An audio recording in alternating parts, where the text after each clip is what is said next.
What's up guys, MD here, and today I've got something really awesome to show you guys. I have right here a Lunalight deck profile and battle videos online. And as the thumbnails you guys saw, we are going to be fighting against Sky Strikers, one of the top dogs in the meta right now. Because, honestly, this is such an underrated deck. Like, I was going online doing some battles and stuff, trying to find the right replays to show you guys. And don't get me wrong, I'm all rogue deck for life and all that, but that just wasn't going to cut it for this one. I wanted to really show you guys what this deck can do against the top dogs in the meta. So after a lot of replays and a lot of battles, I finally got two matches with Sky Strikers that I really want to show you guys. And this is right here is the deck profile. I'm not really going to go into too much detail here, mainly because you guys are going to see everything this deck is capable of. So, just a quick little overview. We got two Wolf. This is pretty much your Miracle Fusion in the deck. We got two Crimson Fox, a way to not only negate stuff to target your Lunalights, but to reduce your opponent's monster's attack to 0. Cat Dancer is basically Mystic Tomato, and when she special summon, double the attack of one of your Lunalights for the rest of the turn. Lunalight, probably the best thing that's ever happened to this deck. You send a Lunalight from your deck or extra deck to the graveyard, and the Lunalight name becomes that monster which you send. And if she is sent to the graveyard by a card effect, you can target Polymerization, add it to your hand. So she's also like another fusion recovery, which is really cool.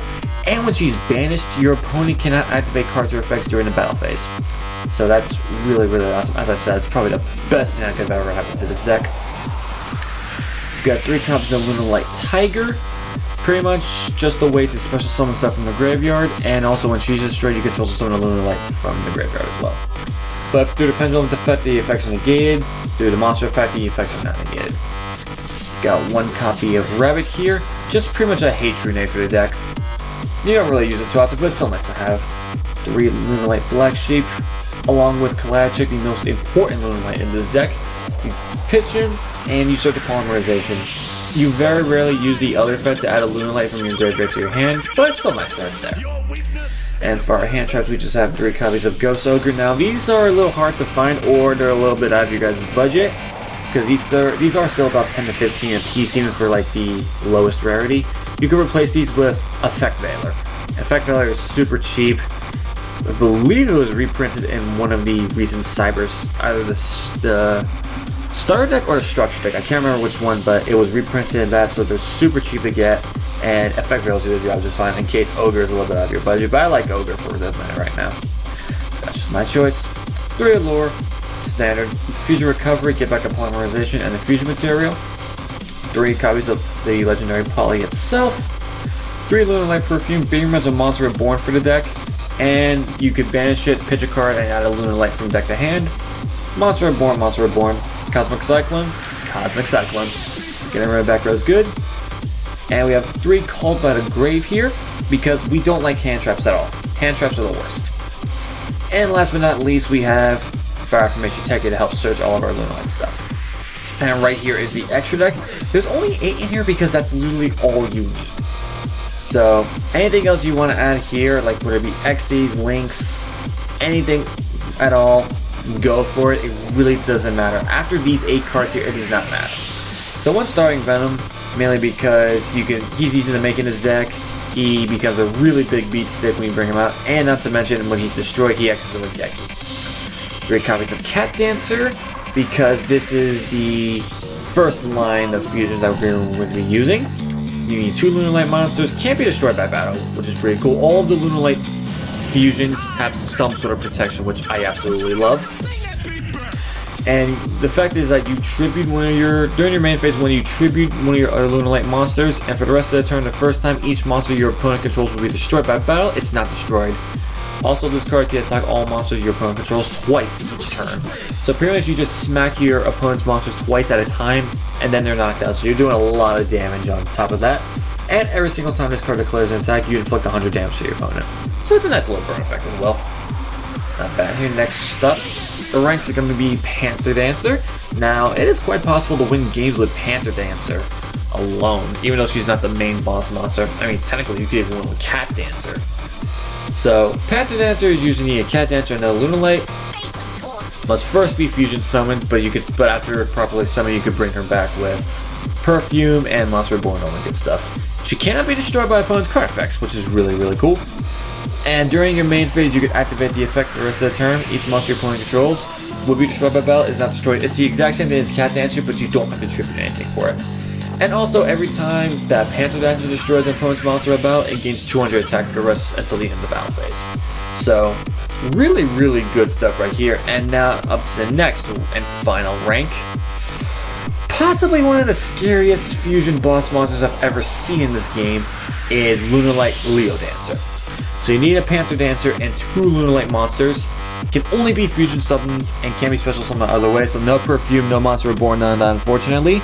Cannot be targeted or destroyed by your opponent's card effects, which for a 35 beater, that is amazing. Not to mention he is super easy to summon with all the stuff we've gotten from, I believe Circuit Break it was, that we got Crimson Wolf and Kaleidochick. And also the card can make 2 attacks during the battle phase, and at the end of the damage step, the first time after this card attack a monster, you destroy all special summon monsters your opponent controls. So it actually is almost as a pseudo built-in Regeki. So, yeah, as I said, this is like one of the scariest fusion monsters I've ever seen, and not a lot of decks main and out to Leo Dancer. That's the crazy part. Like against certain matchups, if you bring a Leo Dancer, you pretty much win. So, like I said, I'm not really trying to talk too much about it because I wanted to just show you guys, like, the battles here. Oops, I didn't do that.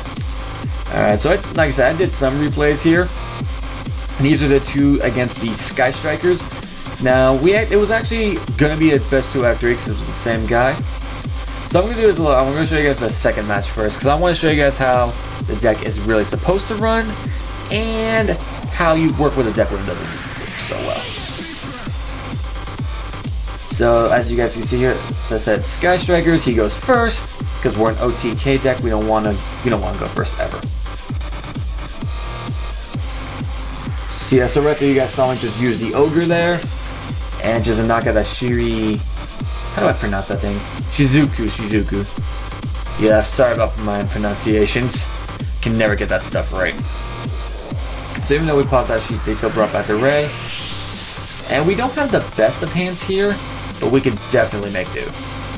And that roll definitely did not help.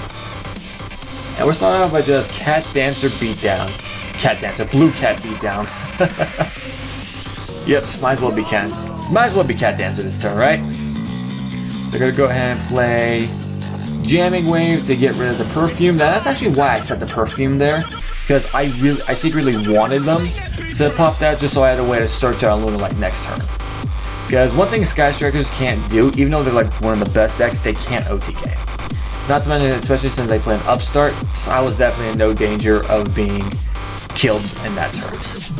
So that's why I felt it safe to just have that Perfume there. So they go for another Kagari, and just going off like crazy as usual. Yeah, I'll be honest with you, if it wasn't for how expensive this deck is, Sky Strikers would honestly be my main meta deck that I would be playing. Just because it's like super consistent, so easy to run to. It's really not a complicated deck. And it just has so many busted things. Like the Widow Anchor, for example, that they use to get my Blue Cat. So many busted things, but unfortunately this is a very, very money deck. And that's why I can't have it in real life. But I'll be doing a online video and stuff with Sky Strikers soon enough. So as you can see there, I take my monster, link away for a Phoenix. And even though it doesn't look at first like a good hand, this actually does become a pretty decent hand for us. Just having a Tenki alone really did stuff for us. And the Perfume in the graveyard, able to get a Cat Dancer by banishing with the Lunalight Wolf here. And as I activate Monster Reborn, I can go ahead and activate Infinite Permanence, which is a super annoying card. He ends up targeting my Cat Dancer, which means I can't get the burn for 100, and yeah, that went a little bit quickly here. So pretty much, even though my attack was doubled with Cat Dancer, I decided to fusion into Panther Dancer anyway because, yeah, I could have done a lot more damage, but it really wouldn't have been worth it because As you can see right there, they just had Afterburner, and even though at the time I did not know they had Afterburner, I know Sky Strikers can easily pop things. So I didn't want to have like all that just for it to be popped by an Afterburner, and yeah, just left completely in the dark like that. So that's why I did what I did for that. And then go ahead and activate Fusion Recovery, and I'm just gonna go ahead and smack the Troymare Phoenix twice. I know it's Nightmare, but I just prefer the name Troymare so much. It just sounds so much cooler. And right here, I think my opponent actually did not realize that Panther Dancer cannot be destroyed by card effects. So it can still be targeted, just not destroyed. And that's one of the really benefit sides of running road decks like this, is that a lot of times your opponent is not really going to know what's going on with your deck. So they're going to make mistakes like that a little more often than they would when they're facing against another meta deck. So definitely another thing to look out for when you're playing a rogue deck. Use that to your advantage, guys. Little tip of the day for you all. And of course, usual Sky Striker stuff. Doing a million different things. And just making me jealous in general. Sorry, I had a little hiccup there. And even though they steal my Panther Dancer, I'm still able to recover with Blue Cat. And right here was probably the biggest thing that practically my opponent did that just practically gave me the game. They sent my Panther Dancer in the graveyard while I still have Wolf out. And why that matters, I'm going to show you in a second. In a way, it didn't really matter because I top decked a Perfume. So, regardless, I was in a pretty good spot here. But the fact that they did that pretty much guaranteed me a Leo Dancer. And then Perfume to special summon the Blue Cat. And right here, I'm not really sure why they did that. Again, I'm gonna probably assume it was because they did not realize about Leo Dancer's stuff, that he can't even be targeted, and as broken as Widow Anchor is, Widow Anchor does target. So this is not even a viable target for that. So that's what I'm going to assume happened there. But yeah, from right there, we're gonna double this up from 36 to 7,000, and we regeki the board, and that's how we won. That's how we won the second game. And my opponent just surrendered after that, and I couldn't get a game 3. So I'm gonna go ahead and show you guys the first game here. Now, even though yeah, Lunalights is just a really aggressive deck, really built for OTKs, people think a lot of times if for an OTK deck, it can't survive. Like, it can't just grind out. And I can tell you guys right now, that is so wrong. I'm gonna show you right now just how well Lunalights can just grind and just survive. And during this hand, he had a little bit of a better hand than he did than the second game. And he does something right here that's gonna seem reckless, but was actually really smart of him. Because for those of you guys, I know a lot of you guys are newer players that come watching my content, so I'm gonna explain to you guys a little bit here. Even though he had to pay half his life points to activate his Solemn Judgment just to stop the normal summon of my Kaleido chick, it was actually really smart of him to do that, because I pretty much had game in that hand right there. That would have almost been an OTK right then and there, had he not activated that Solemn Judgment, because I could have just used Kaleido chick, pitch Panther into the discard, and since I had 2 other Lunalight monsters, just activate the poly, go into Leo Dancer, and just sit on that for the rest of the game, because I don't believe most Sky Strikers actually main and out to something like Leo Dancer, unless they main Kaijus or something like that. Alright, let's go ahead and play there. But there's still lots of things that Lunalights do in this card as well. One of them is getting back to polymerization. And yeah, I felt the allure was necessary. Even though it might have seemed a little bit reckless, you gotta do what you gotta do sometimes. And I'll go for a Cosmic Cyclone, going for the Infinite Impermanence. I'm so glad I hit that card, because this card is so annoying, especially for my deck to deal with. And like I said, he's having much better hands this game that he did than the one I showed you previously. Just doing all the amazing stuff here. Once again, making me extremely jealous that I don't have this deck.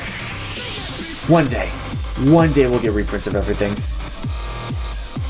And one thing that was kind of a saving grace for me is that I was able to keep Cat Dancer from being knocked out, just because of it still having a higher attack.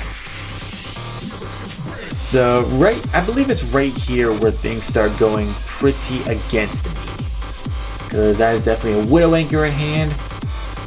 But I got lucky a few times with good Call to the Grave negating the Kagari, and even with that that's where the let me pause there quickly. That's where the Lunalight Crimson Falls negates comes in handy. So if she's in the grave and one of your opponent's card effects targets a Lunalight monster, which Widow Anchor does, you banish it, negate it, and both you and your opponent gain 1,000 life points, which for me that's great, putting me back at full. Even though it gave my opponent an extra 1,000, for Lunalights that's absolutely nothing, because they could do like so much more damage than that to just pretty much make up for it anyway. So it's pretty much like the 1,000 points doesn't matter really. So that's just one of the ways that Lunalights can survive the long haul against a deck that could out-resource everything. And I was starting to get a little bit cocky here, and I think it's right here that I believe I made a mistake. Yes, this was it right here. I went ahead and popped that card. I should not have ogred that card. Should not have ogred that card. Because now he's going to be able to get a Sky Striker Ace from his deck, and he's going to go into pretty much the thing that eventually would lead to me getting a game loss in this. So definitely got to be careful about what you use your hand traps on, guys. Because I could have possibly won this game as well had I not done that bad ogre play. So right here goes for the Topologic. Go ahead and smacks me with both that and my own monster. Then links away for a Topologic Bomber Dragon, which doesn't really do too much against me. So I go for the risky allure and go for nothing there. And yeah, that was just a dud I had there anyway, so it didn't really matter. And I'm left here with just 100 points of health, right? And this top deck here comes into play. So we go for the tanky, get Blue Cat, set Blue Cat, and we pass. Everything's full, and my opponent's still doing a Sky Striker plays. Yeah. Now, this is the one thing that kind of confused me. Like popping his own Bomber Dragon with the Afterburner. I'm gonna guess it was because so he could pop one of his back row, just so he's able to do other things. I'm going to hope that was the case. I'm really hoping it wasn't just because that he forgot that this only applies to face-up monsters. We're gonna have hope here, guys. We're gonna have hope. Because even I would not do something that stupid. Alright, go ahead and hit play. So yeah, that's what I'm thinking is that because he was able to set his horn a bit, and I don't dare do anything with this. Just keeping it set as long as I can. And Call from the Grave goes for my Kaleidochick, which I can't exactly blame him for. And after that first Call to the Grave, I thought I was safe with this Ogre, which you'll see here in just a second. So I went ahead and did the replacement effect for Blue Cat, even though it got Widow Anchored anyways. And that was not the fun part. And this is where I thought I was safe with the Ogre, but he had one set and one in hand by Call to the Grave. I was like, what? But no, yeah, for a deck that's supposed to just OTK immediately, you guys are seeing Lunalights can survive. Like they will struggle through the mud to just survive here. Now this would have been game if I had Panther in the grave. If I had Panther in grave, that would have been an auto game right there. And even this was not a bad spot for me to be in. But of course they had other Widow Anchors set, and that's pretty much what got me there. He's still doing all of his other stuff, even though all he has to do is literally just attack with anything for games. At this point he's just showing off. Yep. And that's how I lost that one. And like I said, that was actually the first game, and the one I showed you before was the second one. So yeah, as you guys can see, meant to be an OTK deck, can definitely compete with one of the top decks in the format right now. Again though, it is an OTK fusion deck, so its consistency is... It's actually not a bad consistency for what it is, but obviously the consistency levels of Lunalights are never going to match Sky Strikers, for example. But As you guys can see, not only do they hit hard, but they can survive. Like they have resources to go by. And the best part about this, I'm pretty sure I didn't mention this before, is that Lunalights are super cheap. Like literally everything, like the entire core is just worth pennies. The only Lunalight card that's worth a few bucks is Lunalight Panther Dancer. She's like $4 to $5, and that's only because in the set she was in, Shining Victories, she was somewhat of a low grit card. So that's literally the only reason why it's even that high. And yeah, you can have like the entire Lunalight core for less than $20 easily, and all the other cards here are just so easy to get. Polymerizations, printed God knows how many times. Allure of Darkness, same story. Monster Reborns aren't that hard to get. Cosmic Cyclones are reprinted in a structure deck. Call to the Grave is pennies. These Techies, I believe, all rarities, even in comics, are about $1. I believe. Don't quote me on that for sure. And no, yeah, like Lunalights are a really budget deck, and they're really good. It's one of my personal favorite decks to play of all time. And like I said, I haven't been here for a while, so if my voice sounds a little meh and I'm stuttering a little bit, I'm sorry, since I've been up for a while trying to get good replays against good meta decks for you guys, because I really want to show you guys. Like, I didn't want to just do some weird rogue deck with Lunalights. I wanted to show you guys competing with the top dog. I know I've said that a lot, but I can't stress that enough. So if you guys enjoyed this deck profile and replay battles, be sure to leave a like, comment, and subscribe if you're new to the channel. And with that, I'll catch you guys next time. All you duelists, have a fantastic day.